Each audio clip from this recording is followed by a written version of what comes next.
There are several reasons why Donald J. Trump is unlikely to spend time in a prison cell despite convictions. 1. Legal appeals and delays. High-profile cases involving former presidents often go through lengthy appeals processes, potentially delaying any sentence for years. 2. Secret Service protection. As a former U.S. president, Trump is entitled to lifetime Secret Service protection, which complicates incarceration logistics. Housing a former president in a standard prison facility would present significant security and operational challenges. 3. Pardons and commutations. Political factors, including potential pardons or sentence commutations by a future president, could prevent imprisonment. 4. House arrest or alternative sentences. If convicted, a judge might impose alternative sentences, such as house arrest or fines, to avoid the unprecedented scenario of imprisoning a former head of state. 5. Public and political sensitivities. The imprisonment of a former president could polarize the public and escalate political tensions, making it a politically fraught decision.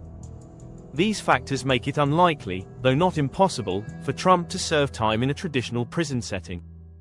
Elaborating further on the legal and constitutional reasons why Donald J. Trump is unlikely to spend time in a prison cell, despite convictions, involves examining several legal principles, constitutional provisions, and the broader political and legal framework in the United States.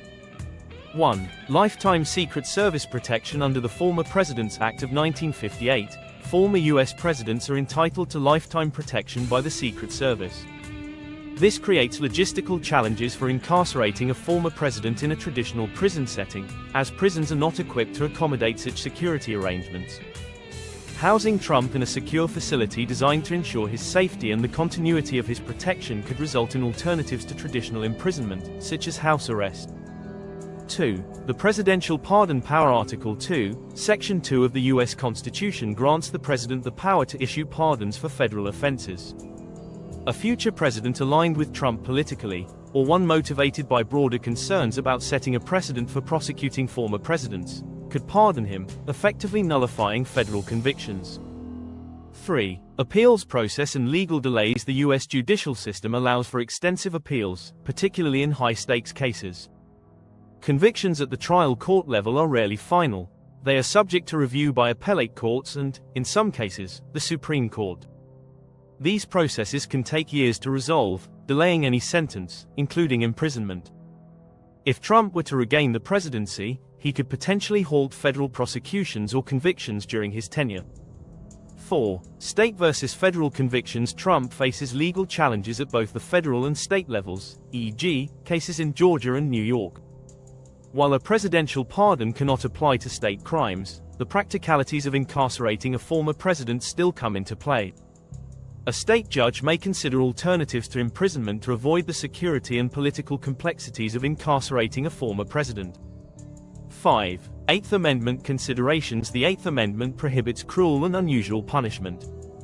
Some legal scholars argue that incarcerating a former president could be interpreted as an unusual punishment, given the unprecedented nature of such an act. Courts may consider this in sentencing decisions. 6. Institutional norms and precedents. The U.S. has no precedent for imprisoning a former president. The legal and political systems often operate under an unwritten principle of preserving the dignity of the office of the presidency, even after the individual has left office. Judges and prosecutors may be hesitant to pursue incarceration because of concerns about the long-term impact on the nation's stability and international reputation. 7. House arrest or alternative sentences. If convicted, judges might impose alternative sentences such as probation, fines, or house arrest. These alternatives allow the judicial system to impose accountability while avoiding the unprecedented logistical and constitutional issues associated with incarcerating a former president. 8. Political and public policy considerations. The U.S. legal system, while independent, does not operate in a vacuum. Prosecuting and incarcerating a former president could deepen political divisions and set a precedent that might lead to retaliatory prosecutions in the future. These considerations often weigh heavily on decisions by prosecutors, judges, and policymakers. Conclusion. While the U.S. Constitution and legal system allow for the prosecution and conviction of former presidents, the unique status of the presidency, combined with practical, legal, and political factors, makes it highly unlikely that Trump, or any former president, would be incarcerated in a traditional prison setting. Instead, alternative forms of accountability are more probable.